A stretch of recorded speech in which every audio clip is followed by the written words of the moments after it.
Na aula passada, você aprendeu como trabalhar com serialização de objetos. Vamos utilizar esse conhecimento para modificar a classe que armazena e recupera contas bancárias em arquivo texto, que você fez algumas aulas atrás, para armazenar e recuperar essas contas de um arquivo serializado. Então, faça uma cópia dessa classe arquivo3 que você havia construído e vamos chamá-la de serializa 2.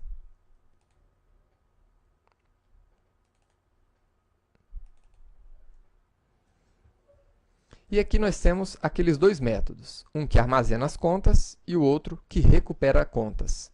E no nosso método main, nós temos a criação de uma lista de contas que nós passamos para esse método de armazenar contas persistir essas informações. Então, vamos lá. Como é que a gente começa essa operação?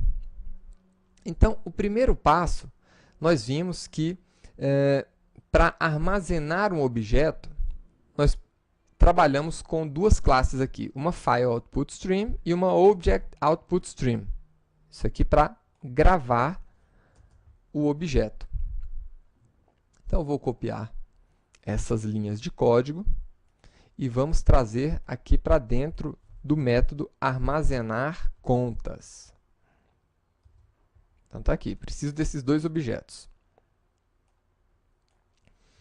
Agora, nós vamos colocar essa inicialização desses objetos dentro de um bloco try-catch.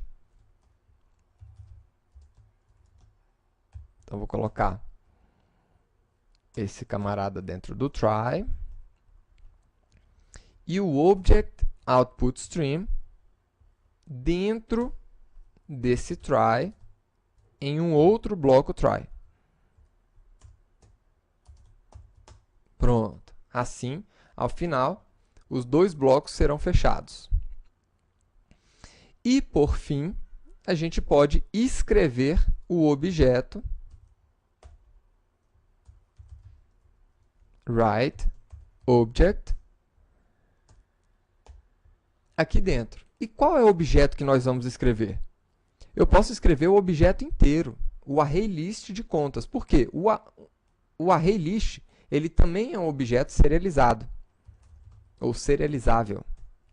Então, eu posso gravar as contas inteiras aqui. Tá? Aqui a gente poderia chamar de contas.ser. Vou precisar desse path e do char7? Não. Então, vou removê-los daqui. E remover também o código antigo. Pronto, isso aqui é o suficiente. E para recuperar as contas? Então, para recuperar as contas, antes, olha só que interessante, a gente tinha que criar um objeto ArrayList de contas, eu tinha que recuperar linha por linha de registro ali do arquivo texto, realizar um processo de tokenização daquela linha, né? Transformar um dos valores em double, criar o objeto e adicionar dentro da nossa lista. E agora? Qual que é o processo? Né? Agora, para a leitura dos arquivos, a gente precisa desses dois objetos aqui.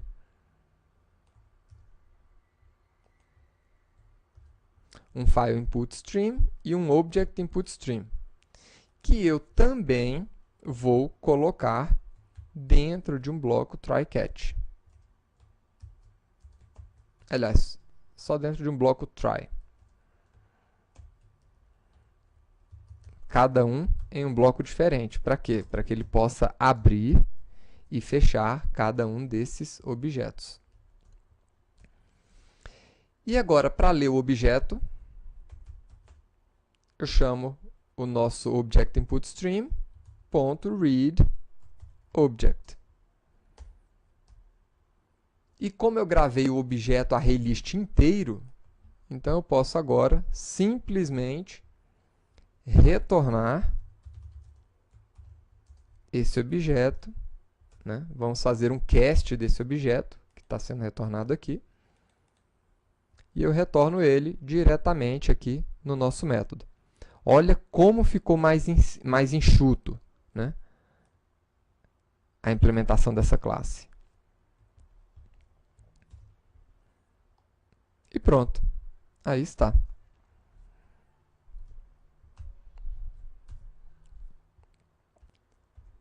Uma das exceções que ele pode lançar aqui ainda é uma class not found exception, né? Na hora que ele estiver tentando aqui realizar o cast desse objeto, isso pode acontecer. E pronto. Aqui a gente também pode lançar todas as exceções no método main. E agora a gente pode ver o método, aliás, essa classe funcionando. Vamos lá. Opa! Acho que a gente está lendo de algum lugar errado aqui. Vamos lá. Ah, sim. É bom que esses erros aconteçam para a gente ver o que acontece no momento de implementação real. Então, vamos lá. E aqui está. Todas as nossas contas do ArrayList foram armazenadas e recuperadas. Para não ter dúvida, a gente pode ainda abrir o objeto contas.ser e ver aqui todos os objetos dentro do ArrayList, né, que foram armazenados. Então, todas as contas estão aqui dentro de um objeto ArrayList. Então, ficou muito mais simples o armazenamento e a recuperação dessa lista de objetos, né, aqui dentro. Agora, existem, sim, algumas perdas, né? Qual é a principal perda que a gente tem quando estamos trabalhando com objetos serializados? É que a leitura dele é incompreensível para o ser humano. Então, quando nós construímos quando nós armazenamos objetos e recuperamos esses objetos de um arquivo texto, a gente tem a possibilidade de listar esses valores de uma forma compreendida, que possa ser compreendida pelo ser humano, de maneira que o homem possa abrir esse arquivo e alterá-lo aqui e alterá-lo sem precisar de um programa para isso. Agora, um objeto serializado, isso não é possível. Mas, em contrapartida, né, a serialização de objetos simplifica demais esse processo de armazenar e recuperar os dados, né? Porque se você tiver objetos muito complexos, né, a serialização ela vai se virar para converter todos os objetos internos dentro daquele objeto de maneira que ele possa ser armazenado e depois recuperado.